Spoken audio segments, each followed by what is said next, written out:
I think I was driven by my motivation, and my motivation was to do good and to advocate and to give a voice to the voiceless. In the end, I think those things that shaped me, that the inequality that I saw around me, was stronger than anything that anyone else could do to me.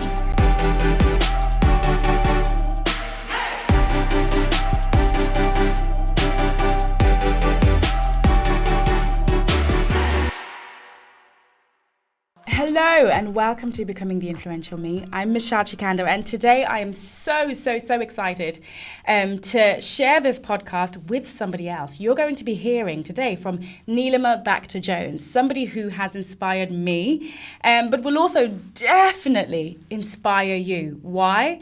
This woman has been a barrister, a prosecutor. She's had success in, magic circle, law firms. After that, she went on to become a COO. After that, she was a CEO. And now she's the general counsel of Kantar Media. It's so hard to say that in one breath. She's done so much. And also, did I mention that she has children, a family, and also she has charity endeavors that you will find out, or you will find out all about in this podcast episode. She's a force of nature. But what I love about this podcast episode is she's also a force for good. She will be sharing with you some of the practical things that she's been able to push for in her career. And I cannot wait to hear the stories that will come from this in terms of how you can or you have transformed your own career by hearing what she has to say. There is room for success for everybody, no matter where you come from. It's just your willingness to go for what you want and to not compromise on who you are. Nilema has bags more advice and tips in this podcast, and I'm going to just leave it there. Let me know what you think about this podcast episode. And until then, Nilema, thank you so much for joining me. I am super thrilled about this interview. I remember when we last spoke, I had goosebumps after our conversation. So I'm super excited about our chat and what you have to share with other women just like you and me. So I'm going to dive right in because we want to make the most of your precious time. Everybody assumes that anybody who has any measure of success in their life was born with a silver spoon in their mouth. How did you start out? Did you have a silver spoon in your mouth? Tell us more. Far from it, but first and foremost, thank you so much, and it's lovely to be invited by you and to catch up with you again. I really enjoyed our previous conversation, and I'm delighted to be here. It's a huge honor and privilege. In terms of my background, I come from a very working class background. My parents were both working class. Their families were both working class. So we come from a very humble background. And in fact, I entered the law as a profession, but none of my family members were lawyers or had any connection to the law. So absolutely not. No silver spoon. Probably a lot of dirt, because I used to play around in the dirt a lot as a young child. Yeah, tell us more about that, because you are obviously you were born the only girl, and tell us more about that. So I was born in Africa, and you and I share that, which I love. So I was born in Zimbabwe and grew up with three older brothers, with a family who had originally come from India and had immigrated to Africa. And they built their lives there. And I grew up in a community that very much valued particular traits. And that core to my upbringing was a focus on education, a focus on improving self, and also respecting elders, and respecting and growing and nurturing our understanding of Hinduism and what it meant to be an Indian in a foreign country too. But at the time, one of the greatest gifts that I had were parents who encouraged us to really learn and to really focus on learning. And that meant not just education and what we learned at school, but also what it meant to give back to the community, what community meant. And one of the things that I'm I remember distinctly is growing up with my mother telling us stories of Gandhi, and when she met him as a young girl, she was part of his youth league. And she was profoundly impacted by his teachings and therefore passed those teachings on to us as children. And so we very much grew to admire what Gandhi had achieved, but also as I was growing up, I had other heroes around me, such as Nelson Mandela in South Africa, and others in the civil rights movement in America, whom I admired. And I think those things profoundly influenced my upbringing and as I was growing up in Africa. Yeah, you shared with me this, and it's still in you now, this idea of the tree that your mother instilled in you. Can you share with us a little bit more about that? Yeah, and she passed away in 2016, and in reflecting, in grieving her loss, she taught me so much more about leadership. And one of the things I reflected upon was actually how many of the things that she did as a first. She was a child growing up in India and was one of the first women to go to college in her family, in her immediate family. She brought her own family out of poverty through the work that she was doing. But in her heart, she believed that to lead a worthy life was one that she had to give back to community, and that was very much part of her life, and she did everything that she could to do that, and that's what she instilled in us. But one of the things that I think was also very prevalent with my father was that he was an entrepreneur and profoundly influenced by all those around him, but also about things that were happening in the continent of Africa, certainly in Uganda in particular. Mm-hmm. And with a number of Asian families being expelled from Uganda, in the psyche of many Indian families was this issue that could be a risk to us if we lived in a foreign country, wherever we were. We had to do two things. One is educate ourselves so that we would be able to, wherever we landed, find a profession, find a craft, be able to live. And for them, education was the passport to the world. And so I think they were motivated by that. They were motivated also by their own upbringing, which instilled in them that education was part and parcel of how you better yourself, but also how through that learning you give back to community. So my mother always taught us that the more educated you became, the more incumbent it was upon you to be humble and show humility by giving back. And it just became a natural part of our lives that's what we had to do. And we watched her do that all the time. Okay, so I mean, you have this background, and then you're learning, you're pushing, then you land in London for your for your degree. You decide that you want to be a lawyer. Yeah. What happened there? So I think this is the story that probably amused you the most when we were talking. I suppose that in growing up, clearly influenced by many of the civil rights movements, I had this, acute sense of right and wrong, but also growing up in a country which, as you and I know full well, there was, its own form of apartheid. And so I had this upbringing that very much it was in my face of what was fair and what was not fair, what was appropriate and not appropriate, and how the colour of your skin alone had led to prejudice and discrimination.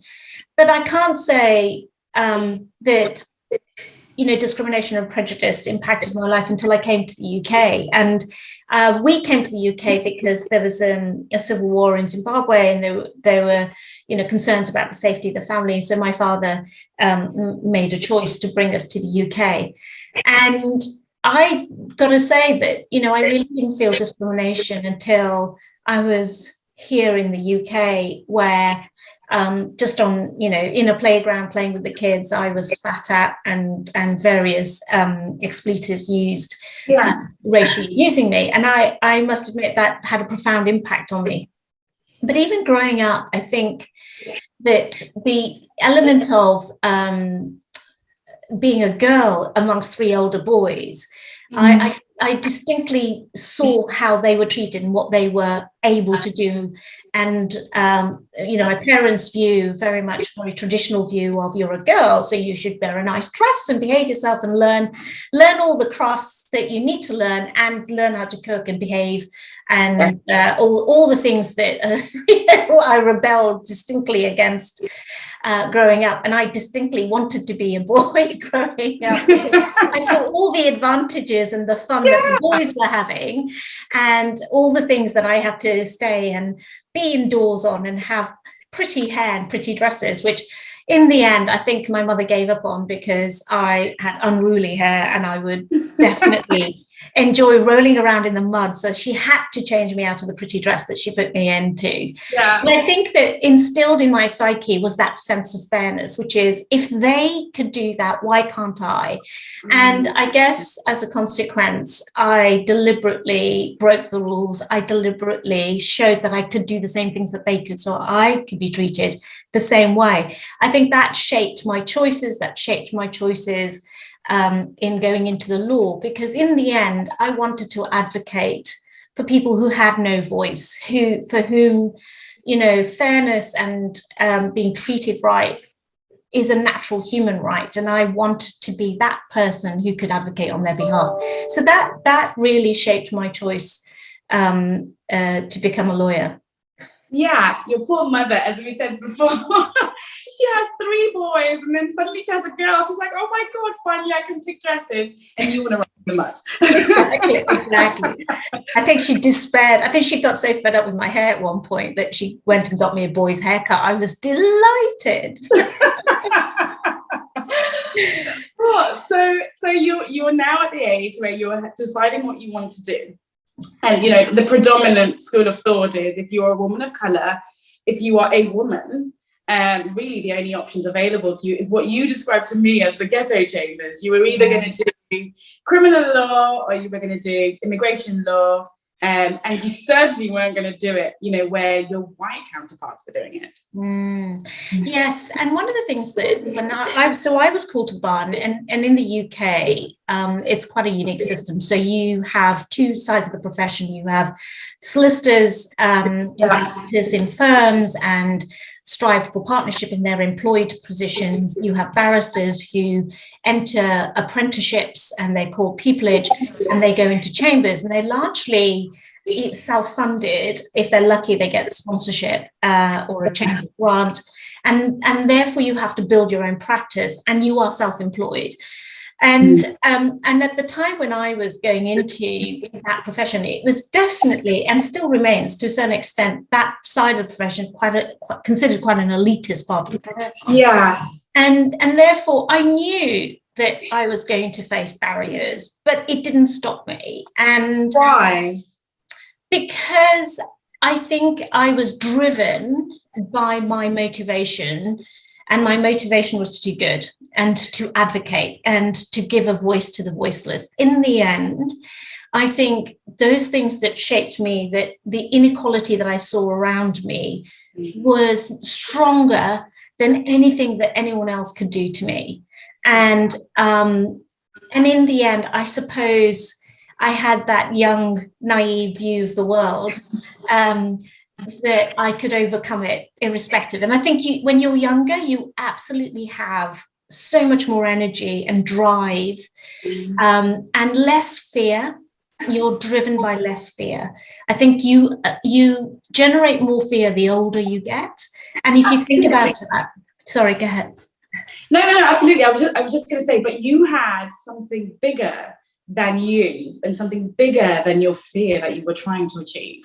And that's what really propelled you forward. So you've got all this optimism, all this energy. Then what happens? So then I made about, in excess of 250 applications to join chambers and become a pupil. And I was granted a place in London with some chambers. But in the run up to that, I experienced all sorts of prejudice.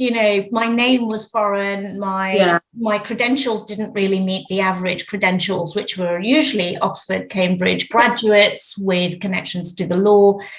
quite often my peers were people whose parents were judges or solicitors, and had all of the benefits that came with that. Yeah. And that really was very telling, because I mentor and have mentored in the past, younger students and graduates coming through, and in listening to their stories, I hear my own story being retold back to me, and it is in that inequality. I didn't really understand the different spoons and knives and the settings that I would have to use for the bar dinners. I mean, it's again a quirk of the English legal system, qualifying as a barrister, that you have to have 36 dinners at the time and sit with other barristers, which was an absolute requirement in order to be able to be called to the bar to qualify as a barrister, which is such a weird quirk.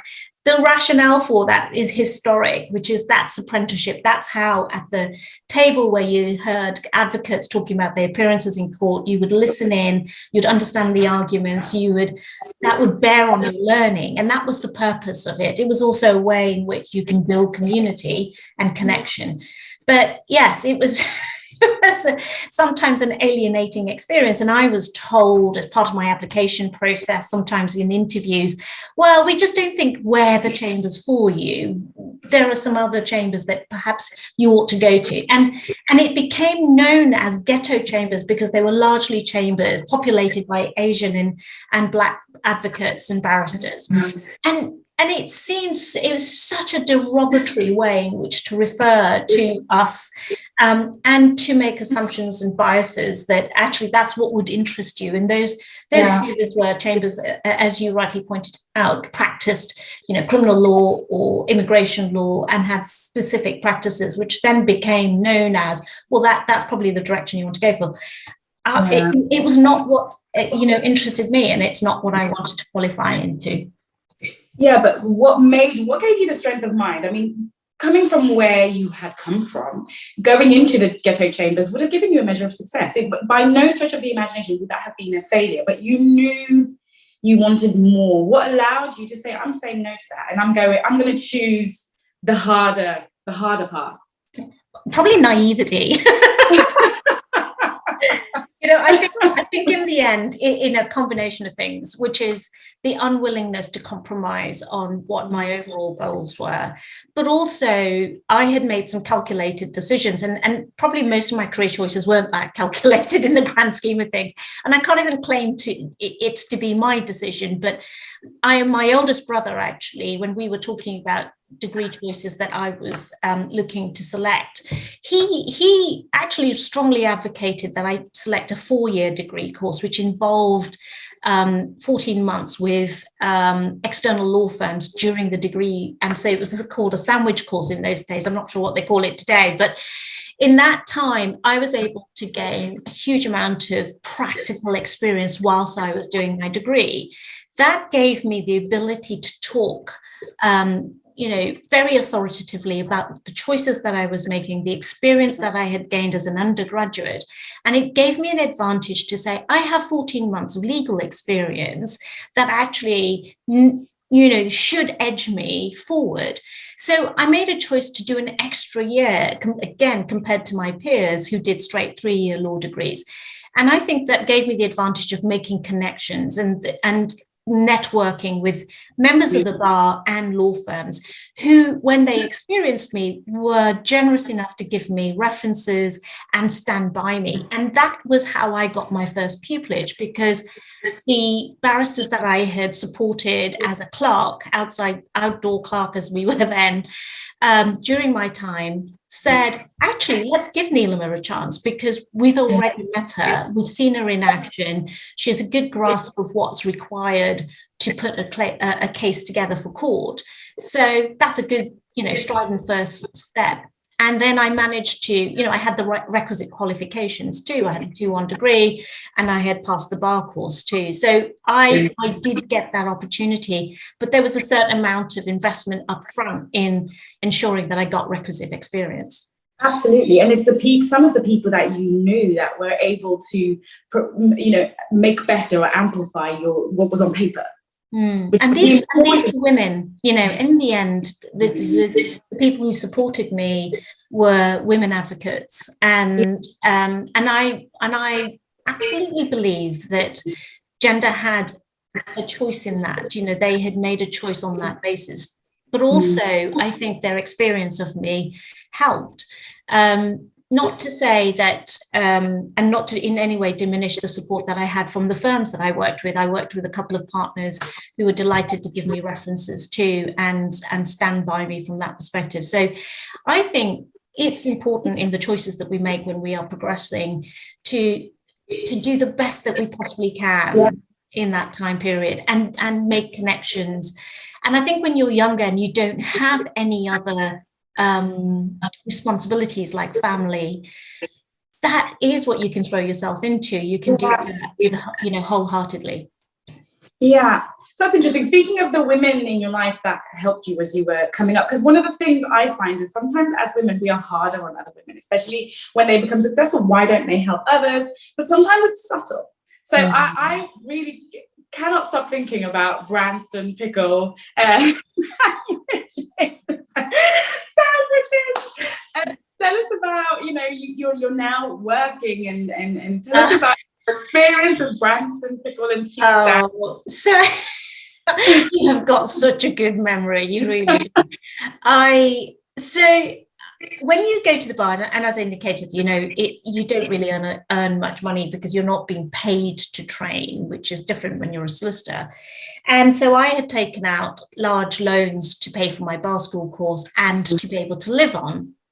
And the chambers in which I worked with, my pupil mistress was this gorgeous lady who I'm forever grateful to. But she was my pupil mistress, and my responsibility was to support her research, follow her into court, understand her, you know, what she did. And quite often, whenever we used to have court trials, we'd go to court, and she'd expect me to bring my lunch with me, which was just often a Branston pickle and cheese sandwich.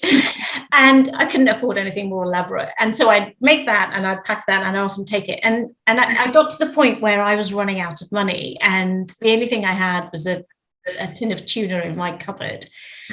And so I went to court with her, and we were sitting at lunch, and she looked at me, she goes, "Oh, you're not having any lunch today, Nilema?" And I said, "Oh, no, I'm fine, I'll be okay." And I think a couple of days in a row, she kind of noticed the kind of gurgle of my stomach rumbling, you know. And the second time, she kind of said to me, would you like a cup of tea and a cake? I'm going to have a slice of cake. Would you like one? And I think in that kindness and generosity, she didn't want to shame or humiliate me by asking me those sorts of questions. But at the same time, she wanted to show kindness and generosity. Yeah. And I think that I was always grateful for that, you know, the human approach. And I think when people are human in response to your condition without shaming you, you know, I think that makes a big difference to how you feel, because you don't lose your integrity along the way. Yeah, but it was hard, wasn't it? You made this choice. You made the choice to go the hard path, and it was not easy. I mean, there was times where, like you say, you couldn't necessarily have an elaborate life and eat what you wanted to eat, but you are surrounded by people who are. And I never resented that. I mean, I think that I think I count myself as very lucky. The universe taught me a huge number of lessons, and I remember going to see my lovely bank manager at HSBC, David Papper, who I still remember today, and said to him, "David, I've got no money. My fees don't come in." I mean, the unusual thing about the bar is that you don't get paid straight away for work that you've done. It can take sometimes 6 months or longer to be paid for some work. And we used to do very sort of low value work as well. So you get the odd £40 and you'd celebrate, you know, £40. Whoa. But, you know, I had run out, and I said I was getting work that on average I was able to go into court 3 days a week, but sometimes I couldn't even travel to the court because I had no money to buy the train ticket to go to court. And I think that the unusual thing is that, and the strange thing for most people is that when they see barristers and they see us turn up, you know, when in open court proceedings with a wig and gown, we project a certain image, and people will think, well, you know, you're okay and you must be doing quite well because you're very wealthy. Yes, and actually, contrary to that, quite a significant number of the profession, even today, suffer the same thing and are having to find their way through and navigate through very difficult circumstances to build a reputation, to build, enough of a caseload to be able to make a living out of it. So again, I think that I was lucky. I had a considered, thoughtful, bank manager who understood the life of barristers.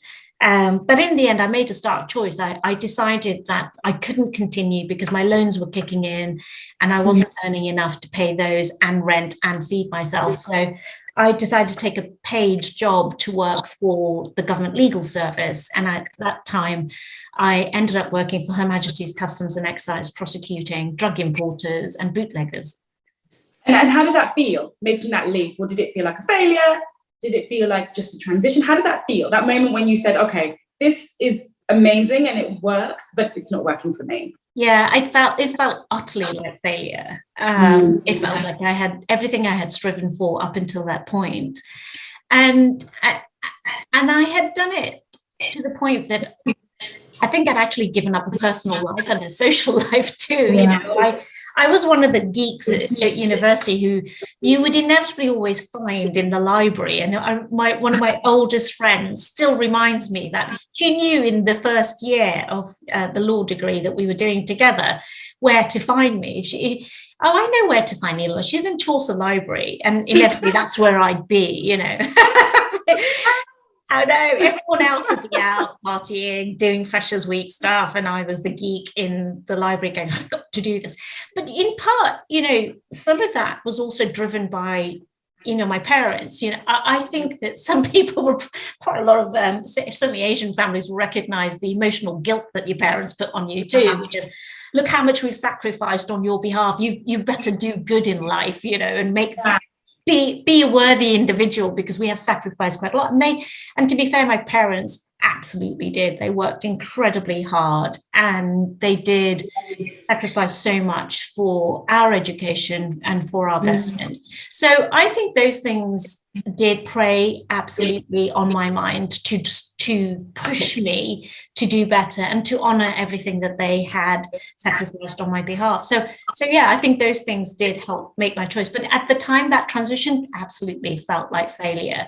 But when I landed in that role, I made some amazing friends who I still know today and whom I see on a regular basis. One is actually on my team as well today. Right. And to be reunited with a friend who I worked with, more than 20 years ago, who I've known more than 30 years, is quite astounding. But again, I think it goes back to that thing I said before, which is I'm in this role now, I'm going to make the best of it possible. And I am going to learn whilst I'm here and try and find an opportunity once I'm able to pay my loans off, find an opportunity to actually progress the career that I originally made a choice for, which was in the civil law, in the civil commercial arena. Amazing. And so we fast forward a little bit. You're now, you're not a prosecutor anymore. You're back in the private sector. And you are working all the hours that God sends, like everybody else. Then you make a few transitions. You are somebody who has done everything. You've worked. You've done the legal profession side of things, in various different ways. Then you went off, and you became a CEO of a business, and then you went off and you became a CEO of a business, and now you're back and you're a general counsel. Yeah. That's a lot. And I mean, let's start with the first transition. You're working in private practice, and you said you were working all the hours that God sends. What made you make the leap into something else? Were you not a what made you leap? I mean, interestingly enough, I worked for a fantastic firm called Simmons & Simmons, and I learned so much in that time. I was hugely supported, provided huge opportunities to keep growing, and some incredible work working with fantastic clients. And I ended up having quite an unusual caseload. and probably worked with, it from Simmons' perspective, the first extradition case they ever worked with. I worked with an incredibly talented team, members of the bar who were General Pinochet's defense team. And I just traveled the world. I ended up going to the US. I ended up going to Qatar. I traveled and I learned a huge amount. And so I got to a point in my profession at Simmons where they invited me to submit a business plan for partnership, which my sponsor was kind enough to back me on. And then I made the decision to leave and go around the world with my husband for a year. And we were in our mid-30s and we were flash packers and we went around the world for a year. And I think at that point in time, I decided that I needed to be really clear about the choices I was making and what I wanted to do. And I think I wanted to actually go around the world to see the world at a time where I didn't have children. I didn't have those things holding me down. And it just seemed like a unique opportunity. So we both quit our city jobs and went around the world for a year. So some people that are listening to me are going, what?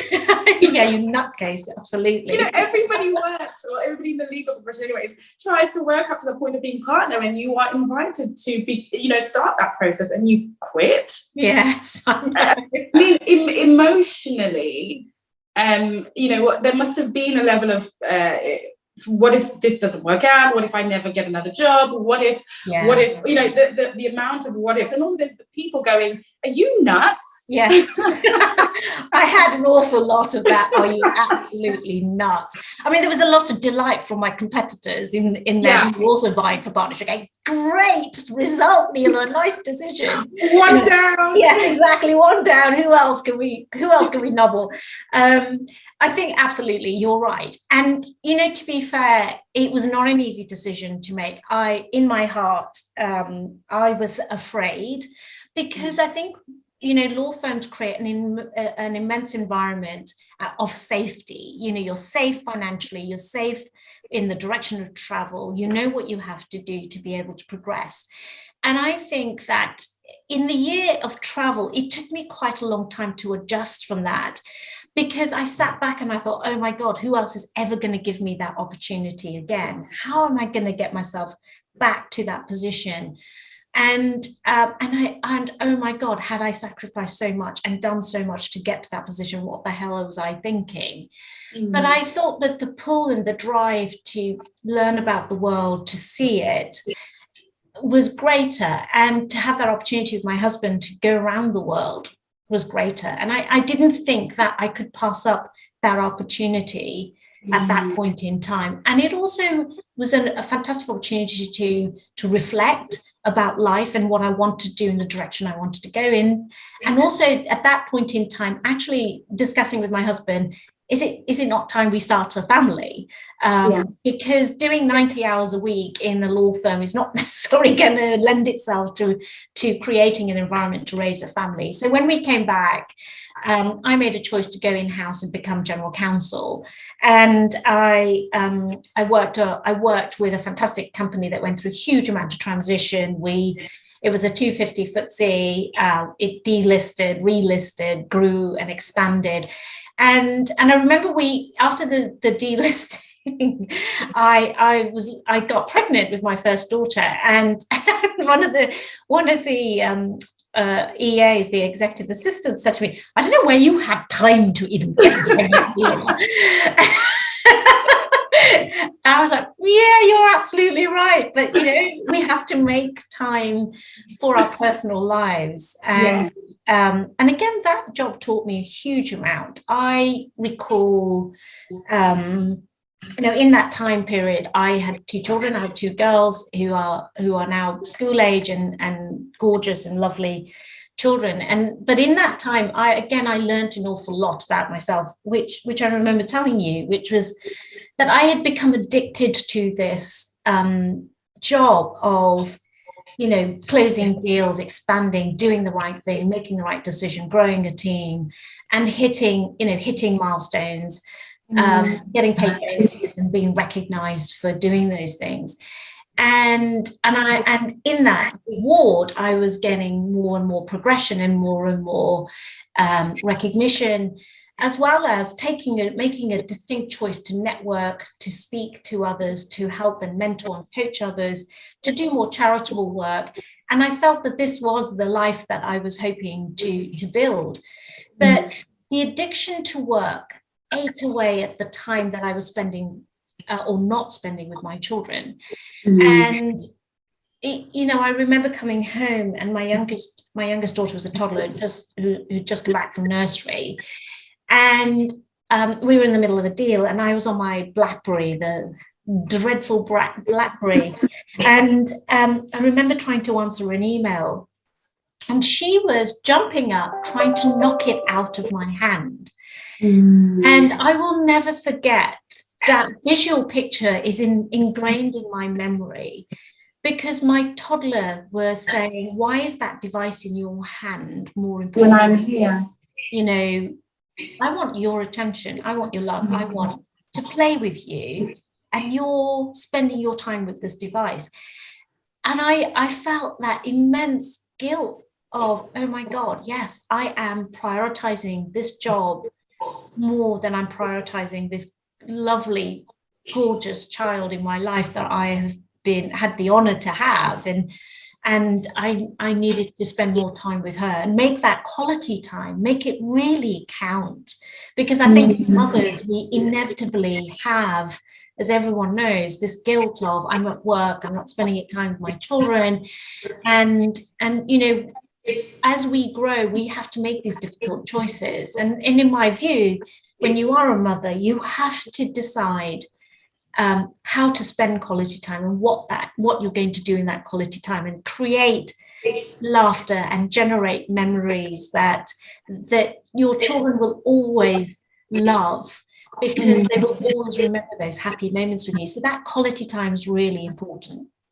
Yeah, I mean, I have another image from our last conversation where, you mentioned to me that you felt, aside from creating moments for your children, it's kind of this being okay with yourself, where you said you felt like an outsider in your family. Can you share with us? I think that realization of spending so much time at work that at one point I sort of felt like I was pressing my nose against a window and watching my family play together, and not being on the inside of that and being on the outside of that.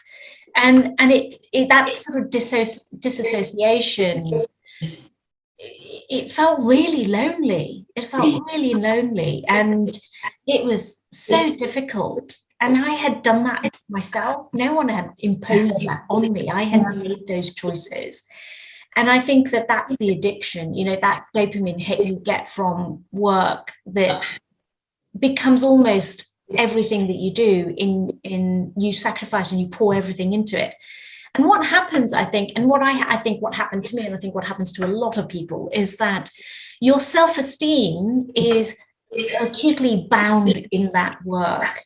It gives you a job title, it gives you recognition, it gives you what we learn and are tutored to believe is self-esteem, and we get a lot of joy from it, because we think, I'm being recognized for all the things that I've been doing, and or the opposite, right? When you're not being recognized or not being given what you're given, you still feel that this is my value, this is my self-esteem, and it's tied to this job, and it's just not true. Yes, and it's not true, because when you experience that disappointment at work, you feel it viscerally. It's emotional, and in fact, it can lead to depression. It can lead to anxiety. It can lead to stress-related conditions. It can lead to problems at home with family or with partners. It can lead to isolation from your friends. You're making these choices, and actually, you're unconsciously sometimes making these choices, and it takes certain events to force you to stop doing that, because you are out of kilter, out of balance. And understanding balance is really key. Understanding who you are holistically, that the fact that your job or your job title doesn't define you, is really important. And that's why I think, some of the things that I spend my time with my team doing is actually emphasizing that as a whole human being, it is really important to be in balance. It is really important to understand the things that you're really passionate about, that you enjoy, whether that is, swimming, cycling, whether that is playing music, singing, seeing your friends, spending time with that, generating memories and laughter. We are hardwired for human connection. So doing things together with our friends, it brings joy, and it's so good for our health, our mental health, our families.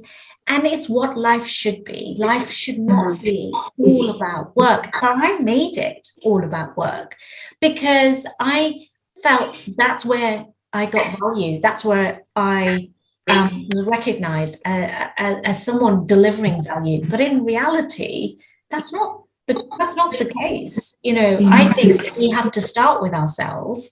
We have to start with our core values. We have to start with valuing ourselves, being kind to ourselves, really understanding the things that we love, we're passionate about, that bring us joy, the creativity within us, and lean into those things, because that joy is what life is about. And because of the way our education system works, particularly in the Western world, the way we're brought up, and the nature of the way in which we've moved away from families, the things traditionally that made us connect with family, connect with community, have been fragmented.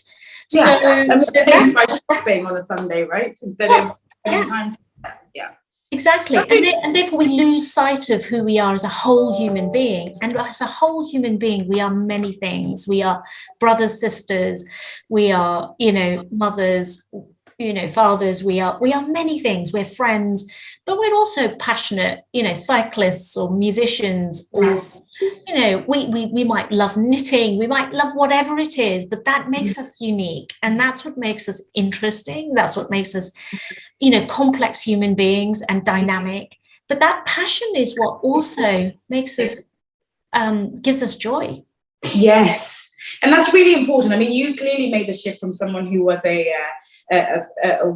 workaholic to somebody who now speaks about expressions of joy and passion and whatever.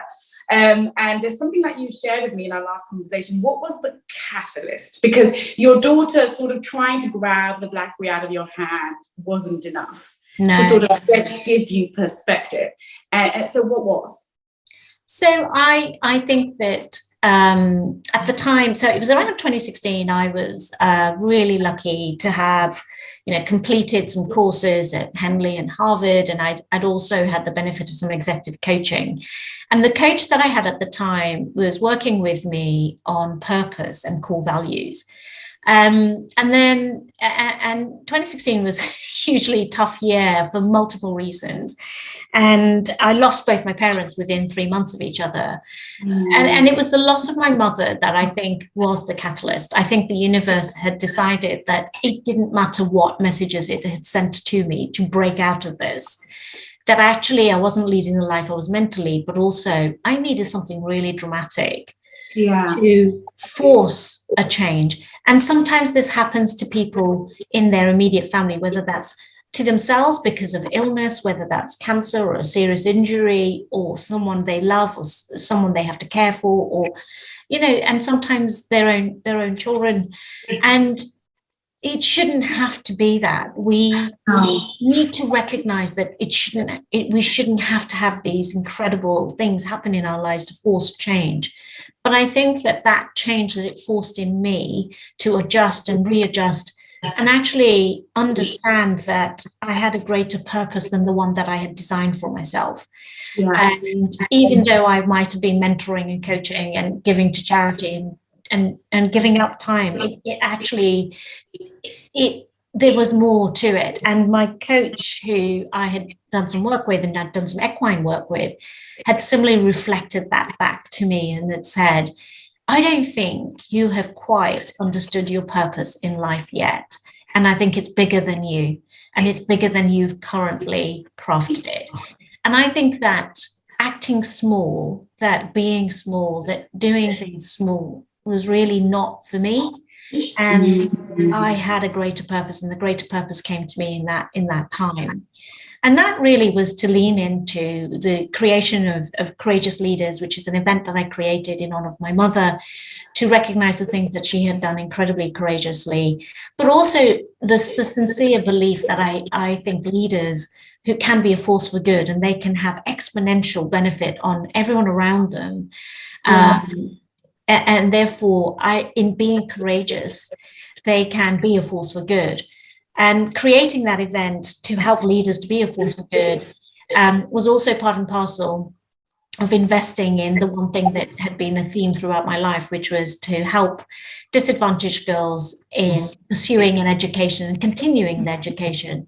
So in partnership with Plan International, every single pound that we raise at Courageous Leaders goes to an education project for girls in Zimbabwe.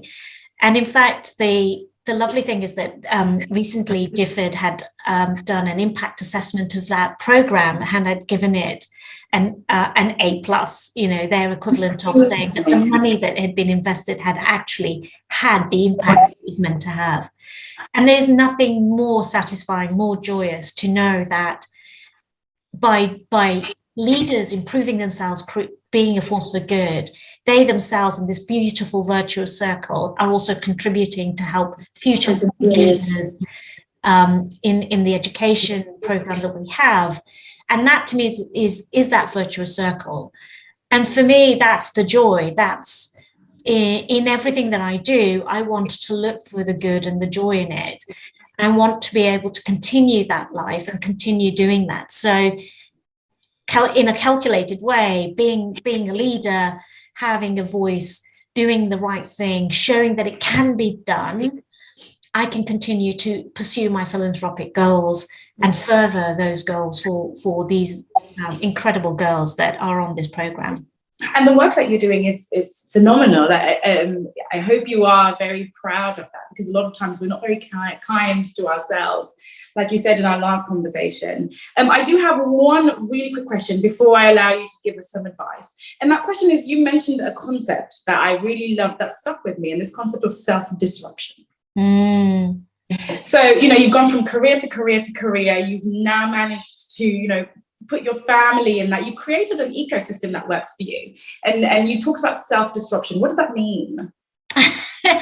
It means that I guess ultimately it means that we shouldn't be on this planet, this incredible planet that we have, and lead a mediocre life. I think that we must upend, when we are as privileged as we are, and a good proportion of us are, and I am, and I recognize that.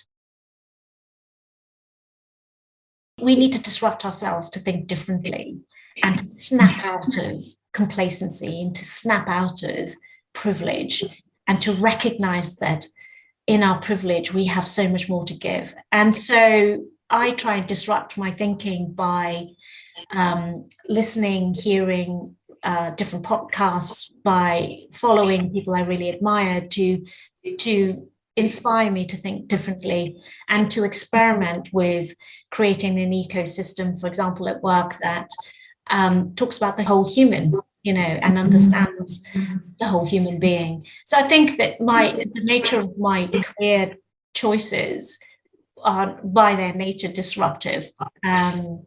And I think it's important that we also recognize that if we are in a job where we are hustling for our worthiness, we are in the wrong job. We shouldn't have to keep proving ourselves over and over again when we're doing a good job.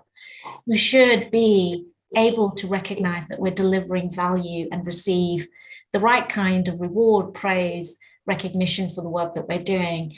And I found myself hustling for my worthiness quite a lot.